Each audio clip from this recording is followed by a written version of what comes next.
Good morning students. इस video के माध्यम से हम लोग डिस्क्रिप्टिव पैराग्राफ एस्से राइटिंग के विषय में जानकारी प्राप्त करेंगे। एस्से राइटिंग एक कला है जो दिए गए विषय वस्तु के ऊपर सरल भाषा के अंतर्गत रोचक शैली में लिखा जाता है। यह हाई स्कूल या इंटरमीडिएट दोनों की परीक्षाओं में पूछा जाता है। हाई स्कूल में इसके संबंध में हिंट्स दिए गए होते हैं, इंटरमीडिएट में हिंट्स हो भी सकता है, नहीं भी हो सकता। जो भी प्रश्न दिए जाते हैं ये सब राइटिंग स्किल्स के अंतर्गत आते हैं। लिखने वाला जो है राइटिंग स्किल्स, यानी लिखने में आपके अपने विचारों को कैसे आप व्यक्त करते हैं, आपकी भाषा शैली क्या है, आपके शब्दों का भंडार किस तरह का है, वाक्य की रचना आपके, ये सारी बातों की जानकारी इसके द्वारा ली जाती है। नवीनतम पाठ्यक्रम के अनुसार इसमें दो तरह के प्रश्न होते हैं। एक प्रश्न में एप्लीकेशन अथवा लेटर पूछा जाता है, वो हाई स्कूल इंटरमीडिएट दोनों में होता है, और दूसरे प्रश्न के अंतर्गत एस्से यानी डिस्क्रिप्टिव पैराग्राफ होगा अथवा आर्टिकल या रिपोर्ट राइटिंग होगा। दोनों में कोई एक करना होता है। हाई स्कूल में यह 6 अंक का होता है, इंटरमीडिएट में 10 अंक का। अगर अंकों के दृष्टिकोण से देखा जाए तो भी इसका काफी महत्व है। हम एक अच्छा लेख तभी लिख सकते हैं जब उसका हमें अनुभव हो।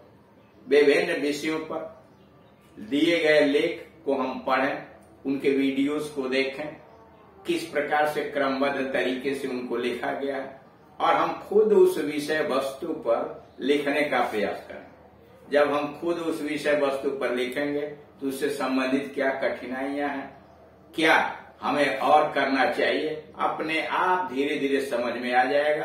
और काफी अनुभव के बाद जैसे जैसे हम प्रैक्टिस करेंगे एस्से यानी निबंध लिखने में हम कुशल हो जाएंगे, और आने वाले समय में अपने अनुभव और प्रैक्टिस के आधार पर एक कुशल निबंधकार एसेइस्ट हम बन सकते हैं। यहाँ जो टॉपिक दिया गया है कि किस विषय वस्तु पर लिखना है, उसी के हिसाब से यहाँ एक उदाहरण दिया है। जैसे राइट ए डिस्क्रिप्टिव पैराग्राफ, एक वर्णनात्मक पैराग्राफ लिखिए on a visit to a fair, मेले का वर्णन। Write a descriptive paragraph on a visit to a fair, मेले का वर्णन, भ्रमण पर आप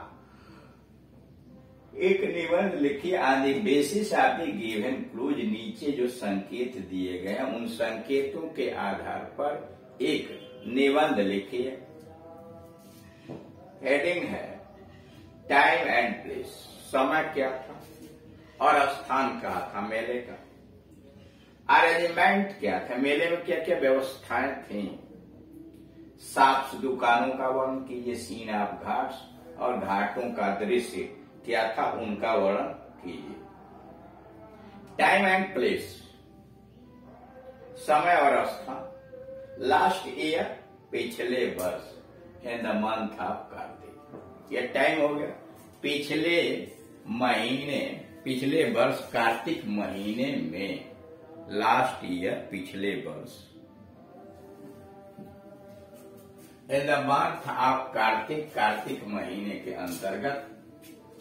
आई went to Garhmukteshwar with my 4 friends. पिछले वर्ष कार्तिक महीने में मैं अपने 4 साथियों के साथ गढ़मुक्तेश्वर गया। I went to Garhmukteshwar with my 4 friends, अपने 4 साथियों के साथ गढ़मुक्तेश्वर गया। To bathe in the holy Ganga, पवित्र गंगा में स्नान करने के लिए 4 मित्रों के साथ मैं गढ़मुक्तेश्वर गया। We went there by bus, हम लोग गढ़मुक्तेश्वर बस के द्वारा गए। अरेंजमेंट, व्यवस्था क्या क्या थी।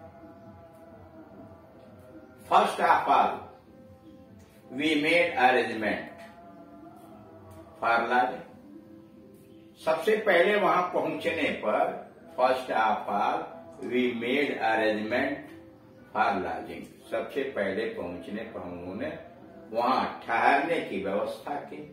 इन्हें धर्मशाला, एक धर्मशाला में ठहरने की व्यवस्था की। Then we had a dip in the holy Ganga, और तब हम लोग पवित्र गंगा में डुबकी लगाए।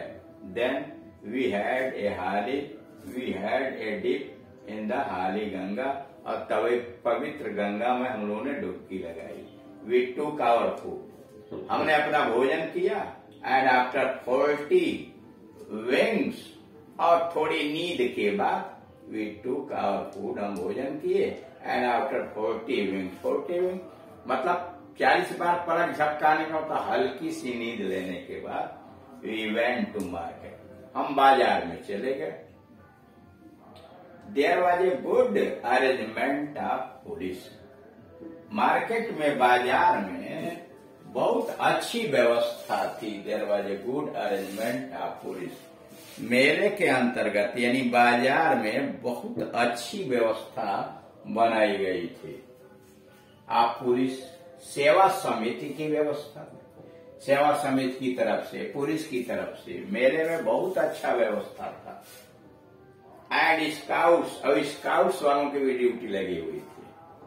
इट वाज रशी एवरीवेयर, हर जगह भीड़ भरा हुआ था। इट वाज रशी एवरीवेयर, हर जगह भीड़ भरा हुआ था। देयर वर मेनी अरेंजमेंट्स, बहुत सारी व्यवस्था भी थी। देयर वर मेनी अरेंजमेंट, बहुत सारी व्यवस्था थी। जैसे लाइक जेंट व्हील, बड़ा सा झूला, यानी उस मेले में बहुत सारी व्यवस्था थी। एक बड़ा सा झूला था, मैरी गो राउंड, गोल चक्कर वाला एक झूला था। एंड द मैजिक शो, और एक जगह जादू की प्रदर्शनी चल रही थी, मैजिक शो चल रहा था। ए जगलर वाज शोइंग, और एक जगलर मदारी वाज शोइंग, एक मदारी अपनी चालाकियां का करतब दिखा रहा था।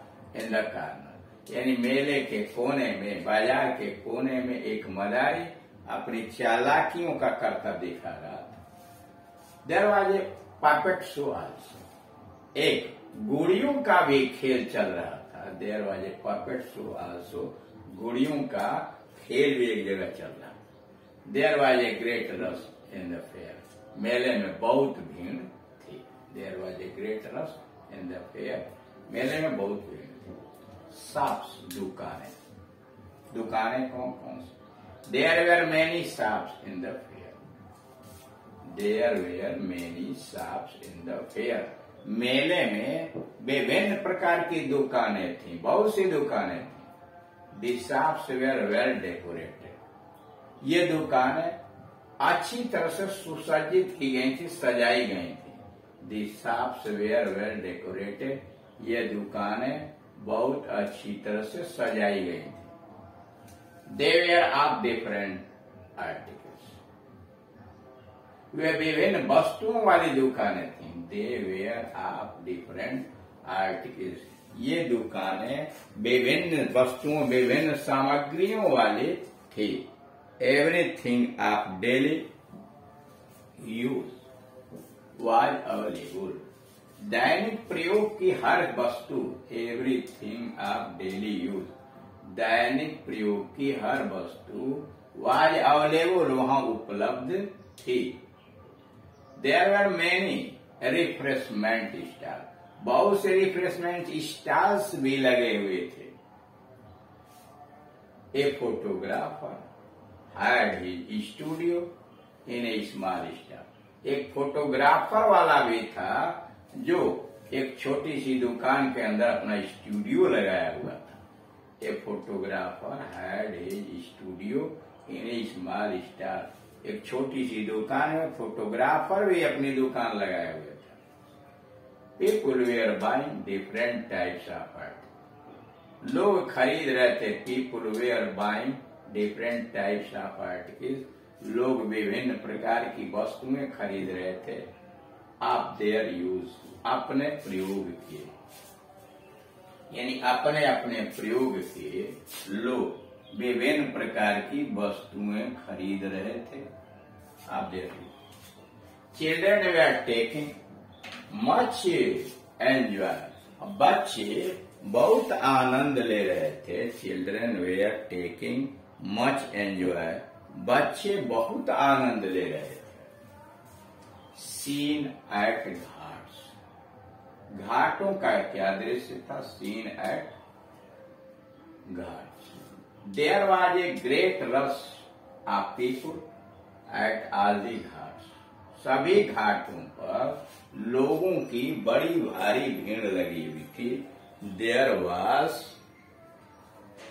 ए ग्रेट रश, बहुत भीड़ थी। कहां पर? Of the people at all the ghats, सभी घाटों पर लोगों की बड़ी भीड़ लगी हुई थी। People were bathing in the river, लोग नदी में स्नान कर रहे थे। People were bathing in the river, लोग नदी में स्नान कर रहे थे। Some were offering their prayers, और कुछ लोग प्रार्थना कर रहे थे। Some were offering their prayer, और कुछ लोग अपने अपनी प्रार्थनाएं कर रहे थे। Some were reading holy books, और कुछ तो पवित्र पुस्तकें पढ़ रहे थे, मतलब ग्रंथ पढ़ रहे थे। Some were reading holy books, वहां घाट पर कुछ लोग पवित्र पुस्तकें पढ़ रहे थे, मतलब वे लोग धर्म ग्रंथ पढ़ रहे थे। Some were enjoying near the bank under the tree, और कुछ लोग नदी के किनारे पेड़ के नीचे आनंद ले रहे थे। Some were enjoying near the bank under the tree, कुछ लोग पेड़ के नीचे बैठे हुए नदी के किनारे आनंद ले रहे थे। We also took much enjoy, हम लोगों ने भी बहुत आनंद लिया। We also took much enjoy, हम लोगों ने भी बहुत आनंद लिया। अब वो तो बढ़ाने के लिए आप अपने विषय में हमने क्या क्या खरीदा, मित्रों ने क्या क्या खरीदा और क्या क्या सारी, लेकिन यहाँ परीक्षाओं में अब शब्दों का लिमिटेशन डाल दिया गया है। हाई स्कूल में आप लगभग 100 शब्द का लिखते हैं और इंटरमीडिएट से 100 से लेकर के 150 शब्दों के बीच में होता है, तो उसी रेंज के अंतर्गत ऐसे भी लिखना चाहिए। इसलिए कि टाइम का भी बहुत परीक्षा के अंतर्गत कीमत होता है कि हर चीज को एक सुव्यवस्थित तरीके से उतने ही समय में करें जितने में सारे क्वेश्चंस को हल किए जा सके। अगर कोई क्वेश्चन बहुत लंबे के चक्कर में पड़ेंगे तो दूसरे क्वेश्चन छूटने के या उतना अच्छा नहीं हो सकता जितना हम सोचते हैं। इसलिए दिए गए शब्दों का भी ध्यान रखा जाए कि उसी के लगभग उससे पूर्ति किया जाए। Thank you.